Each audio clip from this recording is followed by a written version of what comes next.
Hello, I'm author Abby Tyler, and I'm going to be reading Chapter 8 of my book Runaway, Cove, about a bride who escapes her wedding and ends up in a small coastal New England town. If you're just now finding these videos, find the playlist and you can go back to Chapter 1. But for now, Chapter 8 of Runaway, Cove. Kyle's voice got so loud that for the first time since Miranda had met him nearly 20 years ago, she had to turn down the volume on her cell phone while he talked. "How could you put some stranger in my cottage? You know I'm trying to rent it out. She will steal everything, and I don't have the photos done yet. I already pay you so much money that without that rental income, I won't get approved for my mortgage here." Miranda closed her eyes and drew in a deep breath.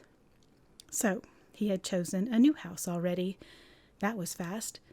She wondered if his girlfriend was moving in, if he bought it especially for her, like he had bought this house for Miranda in the months before their wedding.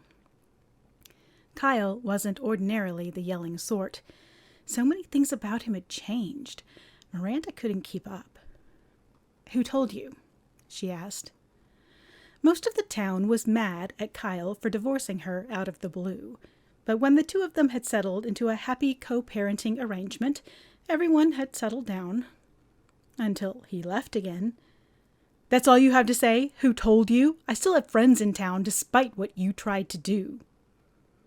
What had she tried? She kept this question to herself. His answer didn't matter. She'd only tried to get through it. There was no need for her to badmouth him. The women of the town had come to her to help. They had more than enough to say about his abrupt departure, even if he kept paying for the house and made sure Miranda could get by. She would be 50 in a year and had no idea how to start over with a tech career that had long moved past her old skill set. This was her life now.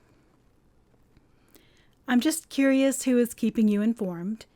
She kept her voice measured and easy, even though it was the exact opposite of what she felt. She'd learned the technique in the family therapy sessions. They'd begun them when Cecilia started acting out after her father moved to the cottage, and Alan began wetting the bed at age 8. For 45 minutes a week, they had worked on creating a calm coexistence with the help of a professional. Miranda learned a lot. The therapist, a middle-aged woman who loved mixing stripes and polka dots, peered at them through large, red, owl-like glasses and reminded them that the parents were the ultimate examples. If Kyle and Miranda could remain calm and steady, so would their children. Miranda had downloaded an app that helped her breathe properly under stress. She used that technique now and waited her ex-husband out. "It doesn't matter who told me," Kyle hissed. "I want her out." Another calming breath, and then, "I'll get her out when you get the listing up and approved. She's working at Vicky's. She's a nice girl in a tough situation. Wouldn't you want someone to help Cecilia if she found herself in a bind?" Kyle's voice had a steely edge. "Cecilia has 2 parents who love her." Did she, though? Miranda didn't say that either. No need to stoke his fire. And it was the wrong question. Of course Kyle loved his kids. He'd been the proudest dad when they were born. He just didn't seem to have time for them anymore. His interests were elsewhere. She had to get the next part right. "Kyle, it's not very many times I have asked you to trust me, but this is one of them. She won't be there for long. She needs a place until she saves enough money from her job." In Runaway Cove, as if she'll ever scrape together enough cash to afford the outrageous rents there. The town where they were once a family was there now, not here. She forgot to take her deep breath. "You mean the outrageous rents you will soon charge for that same cottage? You are going to be fine." "I have to get it ready. I can't have someone in the way." This was ridiculous. Miranda's voice rose a notch. "I was just in there. It's perfect. There's nothing to be done. If someone comes for pictures, she can let them in. I'll make sure she knows to keep it tidy. What if she's doing something questionable with guys when they come in? I can't have this. Miranda felt exasperated. She honestly hadn't expected this overwrought reaction from him. Some concern, sure, but not yelling. Now neither of them was calm. All the therapist lessons went out the window. You will leave her alone. If you do not, I will go right back to the judge and explain that you are not fulfilling all the hours, nights, and weekends that we agreed to in the terms of our divorce. He was silent a moment. You went there. You went away. I thought we were a team. You left the ballpark. I had to handle the fallout. Her voice dropped again. It was out. All this time, ever since Kyle left, Miranda had not said a word. She'd simply shuttled Alan to his new team with the new coach, taken Cecilia on the walks for sand dollars, an activity Kyle had always suggested.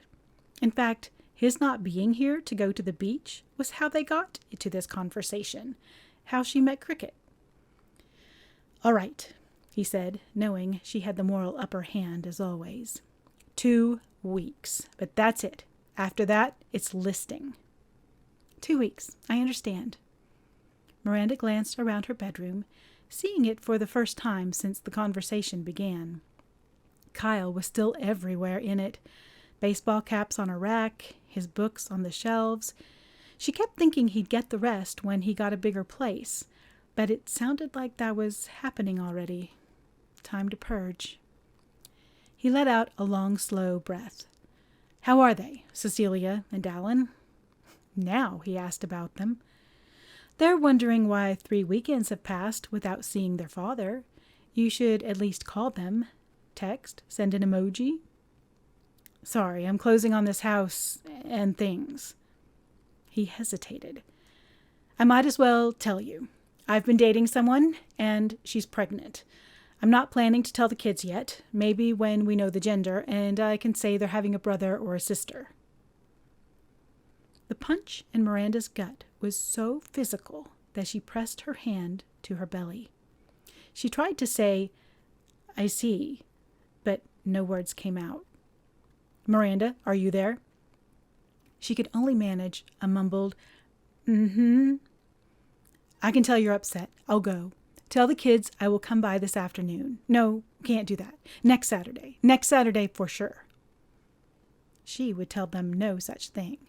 She would ensure that their activities were movable, a schedule they could shift and migrate if he showed, but she would not get their hopes up. Kyle ended the call, and Miranda realized she still didn't know who had informed him of the occupation of the cottage. But Runaway Cove was small. The arrival of a destitute bride would be news. She'd barely pulled herself together from the call when Cecilia yanked the door open and dashed into the room, landing in a heap on the bed. Miranda didn't chastise her with a reminder to knock. It didn't matter. What's up, baby? Cricket is walking down Main Street. Everyone is talking about her. Can I ride my bike over there? I want to see how her first day went. That would be nice. Ask her if she needs anything. Awesome! Cecilia leaped from the bed and dashed out of the room again. Miranda wandered the hall to the living room. Alan was focused on the television screen, his headset blocking the outside world. The only thing she knew to do when her world felt upside down was to volunteer. Help people even worse off than herself. She definitely had a case right now. The young woman whose wedding dress was balled up in the back of her Suburban. She wondered if Cricket ate red meat. She seemed like the type who might be a vegetarian. She headed to the sink and took inventory of her fridge. She could make a nice salad and a zucchini lasagna. Those should be safe. They would spend their Sunday evening taking Cricket food, doing a good deed. Besides, if Cricket could recover from the shock of whatever caused her to flee her wedding, Miranda could surely manage the news about her ex-husband and his new family on the way. That was Chapter 8 of Runaway Cove. If you want to skip ahead, you can certainly find this book on every retailer wherever books are sold. Thank you for being here.